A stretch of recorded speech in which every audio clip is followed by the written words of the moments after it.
First things first, a huge thank you to the users on screen in the State of Decay subreddit. They gave me lots of great ideas for the video and helped me get a couple different perspectives on State of Decay 2. I hope you enjoy the video.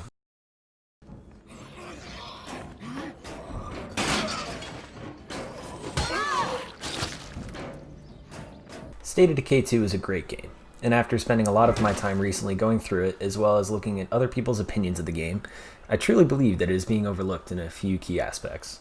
I want to state up front, this game is definitely not for everyone. You gotta be able to look over some very repetitive gameplay in order to properly enjoy this game.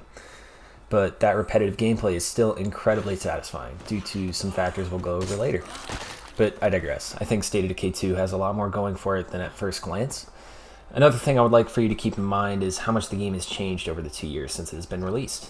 This game wouldn't be nearly as good as it is right now without the work of Undead Labs, and I am truly impressed by their dedication to this game. Gamers tend to start sweating profusely when they see games being consistently updated and improved on, and let me tell you, I am one of the sweatiest you'll see when it comes to this stuff. However, I'll try not to let my love for Undead Labs interfere too much with my analysis of this game. Now that we've put some context around State of Decay 2, let's look at the reasons why this game was criticized so heavily at launch. This is where I might lose a lot of you, but I believe the core gameplay loop of going out into the open world, using combat/stealth skills to dispatch zombies, and looting from places of interest, and then the return to base is just really well refined in the second installment. A lot of people forget that this was basically all we were doing in State of Decay 1, just with more personalized stories to support it. We as players are pretty much doing the same thing. This begs the question, why did everyone feel so much better about doing these activities in the first game? The first and most obvious point I'd like to make is that it's because the first game was truly innovative for its time. The community and base building aspect was something that we haven't seen implemented in a zombie apocalypse action game before, and it was truly captivating. We can forgive a lot of the faults of the first game because it was an indie developer trying out something brand new and different. We were far more forgiving for the repetitiveness of the gameplay when the systems surrounding it were all new to us. This dynamic was shifted with the release of State of Decay 2. Undead Labs upgraded to being a full team of developers with the resources of Microsoft to back it up. Audiences had already seen the formula of fight, scavenge, survive before. So with higher expectations, bigger budgets, and a brand new engine, it would make sense to stick to the formula that people loved so much before. And as we all know, critics weren't very receptive to this strategy. State of Decay 2 sits at a 69, nice, on Metacritic, while the original is 10 points higher, at a comfortable 79. These scores are primarily based on expectations, in my opinion. Critics weren't expecting to be blown away by a small indie team working on a very saturated genre on the Xbox arcade. On the other hand, critics weren't expecting more of the same in the future installment. Now, critical reception is one thing, but player enjoyment is definitely another. A lot of people who were huge fans of the original State of Decay ended up only playing the sequel for a limited time before moving on. I was one of those people.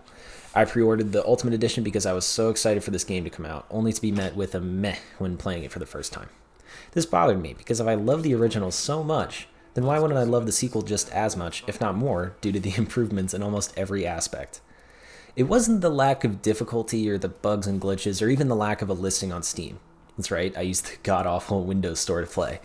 But it was because I had already played this game before to death. And while I didn't want it to change from the original, I most certainly didn't want to feel like I was playing more of the same. The biggest gameplay criticism that players have had since launch is how repetitive it all feels.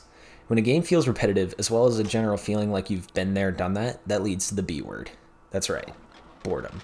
That's the last thing you want to be feeling when you're playing your zombie apocalypse simulator. I also feel like it's very important to note that I'm not trying to generalize everyone in the community. I know that there are a lot of people out there who loved the game at launch, and I'm really glad they did. Without them, who knows if Undead Labs would have kept updating the game to the awesome point it's at now. Y'all are hardcore, and are definitely appreciated. Anyways, back to the player experience. Despite the sometimes repetitive gameplay, State of Decay 2 is built upon the fantastic systems that were set in place of the original. Balancing resources, survivor happiness, and quests is such a great way to keep players hooked. It's almost like a just one more turn feeling. What I mean by that is like when you finish turning in a rucksack to base after a desperate escape from a horde. After that, you get a notification for a quest from a friendly enclave, and if you do the mission, you'll be able to get another survivor. Then when you do the mission, you stop by a nearby gun shop to loot some more for the base. Then your leader had a mission that you know will give you a ton of influence, and just keeps going from there. The strategic and metagame element of State of Decay 2 is expertly designed. This is the saving grace of State of Decay 2, because while the moment-to-moment gameplay might be stale on its own, it's the system surrounding it that elevate it. Putting a rucksack in your storage and seeing your resources go up will always be immensely satisfying. Seeing the quest pop up that will allow you to recruit from a fellow enclave is also really exciting. The balancing act that you are playing with your resources makes every moment of gameplay much more intense. At launch, this was the strong suit of the game, and with updates, it has only gotten better and better.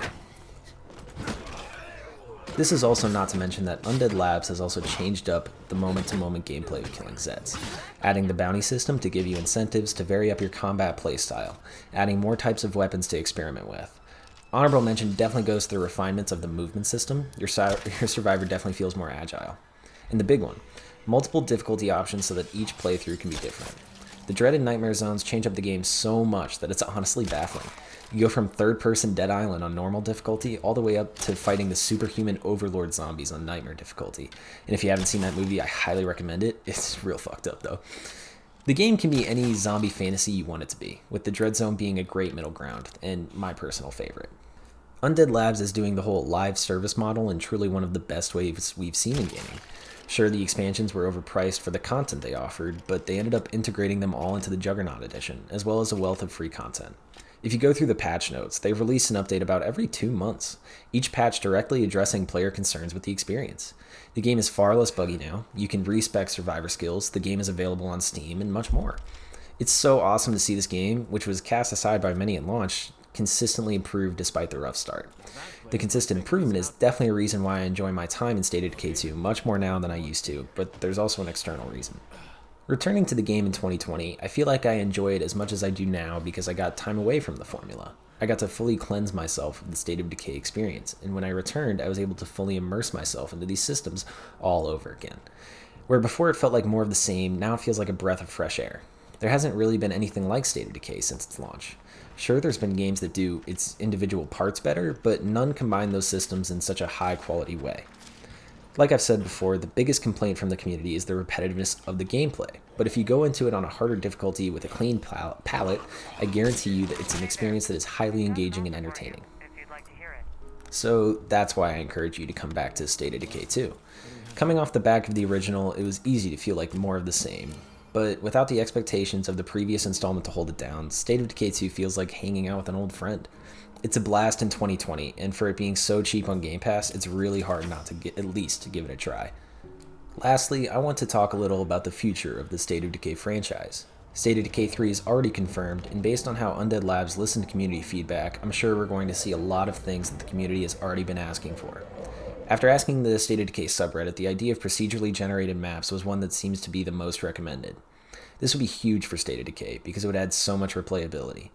As long as Undead Labs make sure to do the procedural generation in a way that feels natural and not like you're playing a computer algorithm. Another really cool idea I saw was from the user fboger666, who suggested animal companions. This idea has been thrown around in the subreddit before, but this user was the one who brought it to my attention.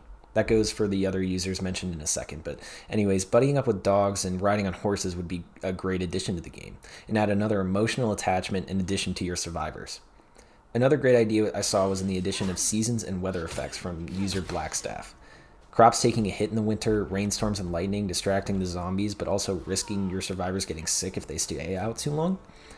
The last feature that really interested me was adding map-specific goals. This one comes from the user Vokar, and I actually really love this idea. Instead of having to take out 12 play cards on every map, maybe one map could require you to unite all the survivor groups, while another requires you to scavenge the whole map for a Clio device that could cure zombification, etc. I could wish and theory craft for features all day, but I'll spare you guys the time. If you really want to get more into it, the State of Decay subreddit is a great place to discuss anything you want with people who love the game. I highly recommend you go check it out. They're all wonderful people. Anyways, thank you for watching. Stay safe out there, and I hope you have a great day.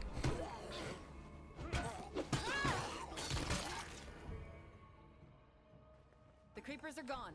Let's just make sure everyone's okay.